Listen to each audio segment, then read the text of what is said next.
Nouvelle édition du Morning News. Bonjour à tous et bienvenue dans ce journal. Voici les principaux titres. J-19 avant le vote, poursuite de la campagne électorale en République démocratique du Congo. La question de la paix et de la sécurité figure parmi les grands enjeux. C'est précisément le cas pour Constant Mutamba, président de la dynamique progressiste révolutionnaire, formation de l'opposition. Le commerce intra-africain à l'heure de la zone de libre-échange, un commerce qui peine à décoller, conséquence notamment des contraintes structurelles inhérentes au continent, mais ce commerce connaîtrait néanmoins quelques progressions, constatent certaines institutions. Les conséquences du changement climatique, le continent africain paie le plus lourd tribut. Pour y faire face, l'Afrique doit rassembler plus de financement. Dernière initiative en date, alors que se tient la COP28, le lancement de banques vertes destinées à financer l'action climatique. La Haute Cour constitutionnelle de Madagascar valide la victoire contestée du président sortant. La réélection d'Andrade Joël a été confirmée ce vendredi 1er décembre avec près de 59% des voix et un taux de participation de seulement 46%.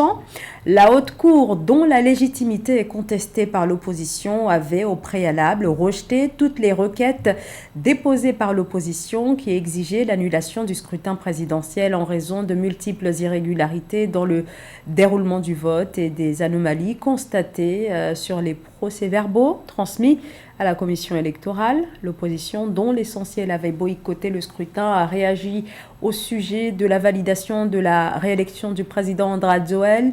Elle parle d'un non-événement. Un nouveau revers pour l'opposant Ousmane Sonko au Sénégal dans sa course à la présidentielle.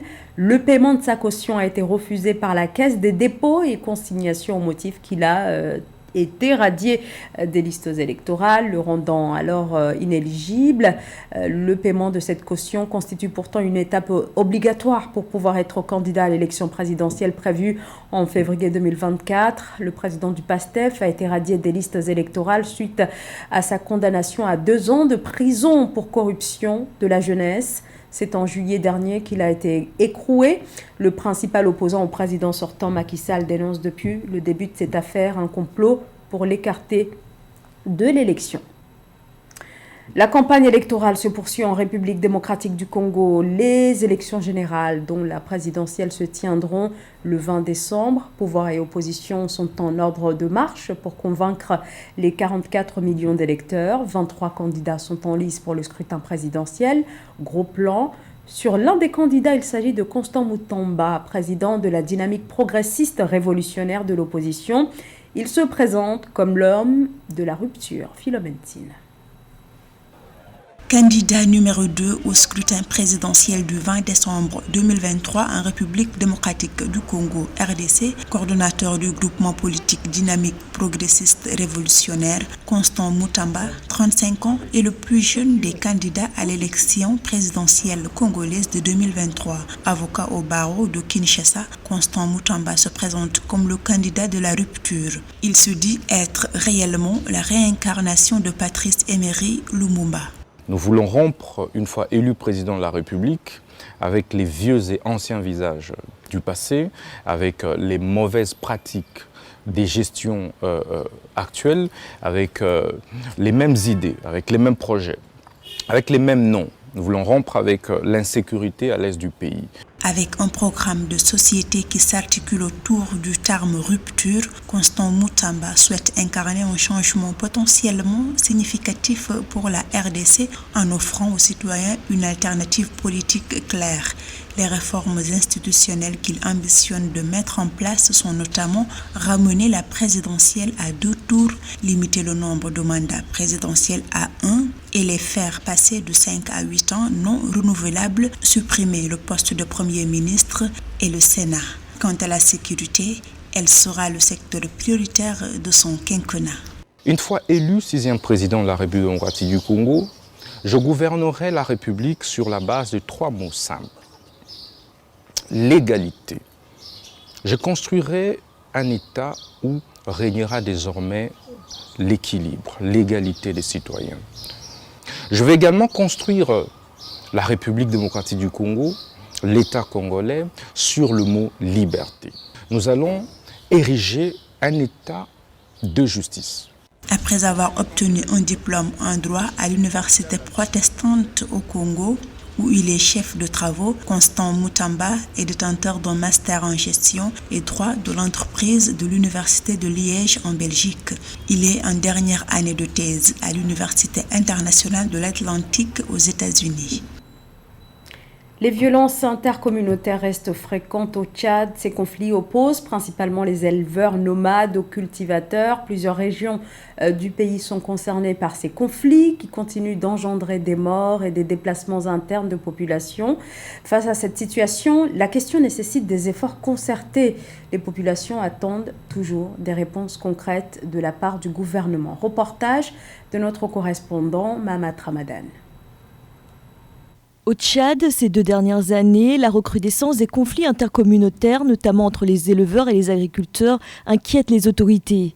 Entre 2020 et 2023, au moins 18 conflits intercommunautaires ont été recensés à travers le pays, occasionnant environ 47 morts et des centaines de blessés. Une situation qui persiste malgré les mesures gouvernementales pour pacifier les communautés et contrôler les armes en circulation dans les milieux civils. Les besoins deviennent importants avec la pression humaine, la pression animale nouvelle et également le manque de réorganisation, n'est-ce pas, adaptée aux uns et aux autres devant cette situation-là. Vous savez, le paysan, il attend qu'on lui règle ce problème-là, hein, par l'autorité qui doit organiser les choses, par l'autorité qui doit arbitrer, par l'autorité qui doit le guider, n'est-ce pas, à cela. Les acteurs impliqués dans la résolution des conflits intercommunautaires appellent les autorités de la transition à renforcer les collectivités autonomes pour prévenir les affrontements meurtriers.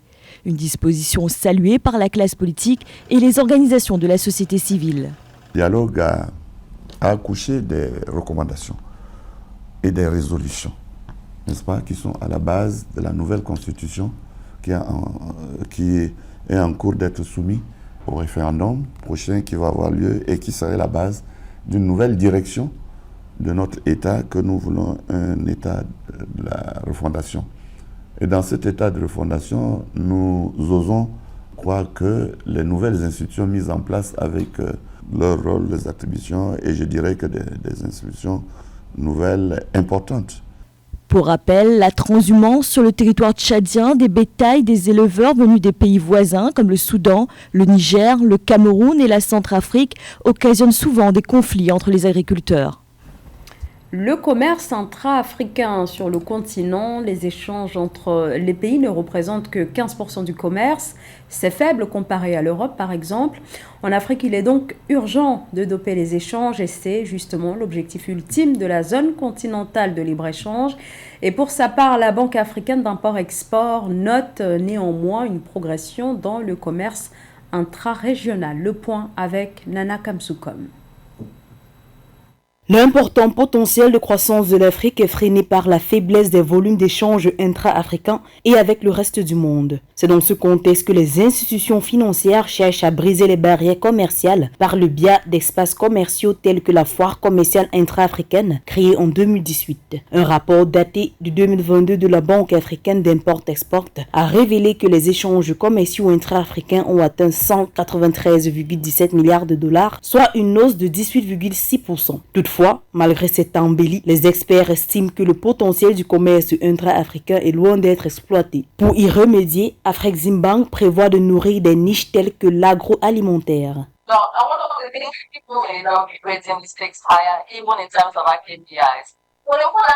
L'une des choses que nous continuons à faire est d'introduire de nouveaux éléments lors de chaque foire. Cette année, notre nouvelle initiative était la gastronomie, la vitrine de l'art culinaire.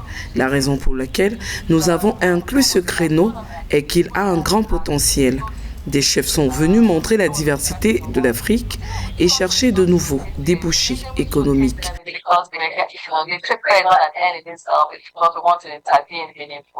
Au cours des 2 premières éditions de l'IATF, 2500 exposants issus de 77 pays et plus de 74 milliards de dollars de transactions ont été enregistrés. Pour Olusegun Obasanjo, président du Conseil consultatif de l'IATF 2023 et ancien président de la République fédérale du Nigeria, cette foire est une mine d'opportunités que les pays africains devraient saisir. Le programme des acheteurs africains est présent parce que nous avons compris que pour que les Africains investissent, il faut qu'ils aient des acheteurs. C'est l'une des principales réussites de la foire commerciale. Nous avons également lancé un certain nombre d'autres initiatives dont la plupart concernaient le secteur financier. Dans cette dynamique d'amélioration des échanges entre pays africains, Afreximbank compte jouer un rôle de premier plan. D'après la Conférence des Nations Unies sur le commerce et le développement, la ZLECAf pourrait stimuler les échanges commerciaux intra-africains d'environ 33% et réduire de 51% le déficit commercial du continent. Si l'Afrique n'est responsable que de 2 à 3% des émissions mondiales de gaz à effet de serre, le continent subit de plein fouet les effets dévastateurs du changement climatique, mais difficile de prendre le virage vers les énergies renouvelables à cause du manque de financement. Alors, afin d'y remédier, la mise en place de banques vertes a été annoncée alors que se tient à Dubaï depuis ce jeudi la COP28. Ces établissements serviront à financer l'action climatique. Mildred Diamou, Sarah Yemele. Un an après son lancement lors de la COP27, l'initiative de la Banque verte africaine à travers la Banque africaine de développement a annoncé le 30 novembre 2023 la création de 4 banques vertes en Afrique pour aider le continent à surmonter les défis de mobilisation du financement climatique. En mettant en place des facilités d'investissement vert dans des institutions financières au Bénin, en Côte d'Ivoire, au Maroc et en Égypte, l'initiative vise à doter les banques locales de capacités techniques nécessaires pour attirer le financement climatique des investisseurs internationaux et nationaux. Bien qu'elle soit l'une des régions du monde les plus vulnérables au changement climatique, l'Afrique ne reçoit que 3% du financement climatique mondial. Le fait que les gouvernements africains et les institutions financières fassent des banques vertes une priorité montre que l'Afrique prend en main ses besoins de financement climatique. D'ici 2030, le financement estimé nécessaire pour que les pays africains respectent leurs contributions déterminées au niveau national dans le cadre de l'accord de Paris s'élèvera à environ 2,8 milliards de dollars. Nous ne pouvons plus attendre pour résoudre le manque de financement climatique en Afrique. Les pays développés ont promis en 2009 à Copenhague 100 milliards de dollars par an pour aider les pays en développement à lutter contre le changement climatique. Mais ces fonds n'ont toujours pas été reçus. Les facilités d'investissement vert surmontent les obstacles traditionnels à l'investissement, rendant les projets climatiques potentiels plus attrayants et moins risqués pour les investisseurs et les fonds climatiques. À chaque COP, on analyse toujours la même situation. Et on fait les mêmes annonces. À Copenhague, il avait été annoncé 100 milliards de dollars par an pour les pays pauvres et on n'a pas vu cela venir. Et donc, je pense que aujourd'hui, nous sommes à la croisée des chemins et il va falloir aller vers des actions concrètes. D'ici 2030, l'initiative de la Banque verte africaine vise à soutenir la création d'un écosystème de facilités d'investissement vert d'une valeur de 1,5 milliard de dollars à travers le continent. L'objectif est de permettre à chaque banque verte de lever des fonds qui pourront être investis dans des projets climatiques transformateurs et placer l'Afrique dans une meilleure position pour lutter contre le changement climatique. Au Burkina Faso, les institutions d'enseignement supérieur et de recherche devront désormais adopter le port de la toge unique, un vêtement en faso d'Anfani, un tissu traditionnel originaire du Burkina Faso. Une cérémonie marquant ce changement de toge a eu lieu il y a quelques jours en présence du Premier ministre. Voyez ce sujet de Marie-Raphaël Antolo. Le Burkina Faso adopte officiellement le port de la toge de faso d'Anfani dans les institutions de l'enseignement supérieur et basique. Produit 100% du terroir burkinabé, le faso d'Anfani est le pagne traditionnel tissé traditionnellement et fabriqué à la main avec des matières premières locales et des motifs variés. Pour les autorités burkinabées, le défi à long terme est de gagner le monopole du marché vestimentaire national et imposer le Faso d'Enfané dans ce marché. Ceci en vue de développer l'industrie textile nationale et être plus tard compétitive sur le marché régional du vestimentaire. Au lieu de dépenser de l'argent pour faire venir des tenues d'ailleurs, nous pouvons maintenant les confectionner ici sur place. Le ministre de l'Enseignement supérieur m'a fait comprendre que, à ses débuts, cette femme qui a eu le marché employait tout au plus 3 personnes. Et que maintenant, elle emploie plus de 100 personnes. Donc, vous voyez, ça fait vivre beaucoup de personnes. Les échanges du Burkina Faso avec l'extérieur sont caractérisés par un important déséquilibre en raison de son faible niveau d'industrialisation, l'industrie textile ne contribuant pas significativement à l'activité économique. Les échanges commerciaux en 2022 ont augmenté de 945,3 milliards de francs CFA, soit une hausse de 17,4% due à la hausse des importations de 9,5 milliards de francs CFA, soit un taux d'accroissement de 34,8%. Les exportations ont également varié à la hausse mais timidement de 35,8 milliards de francs CFA, soit un taux de 1,3%. Le pays compte parmi ses secteurs emblématiques l'agriculture, les mines, la promotion immobilière et les énergies.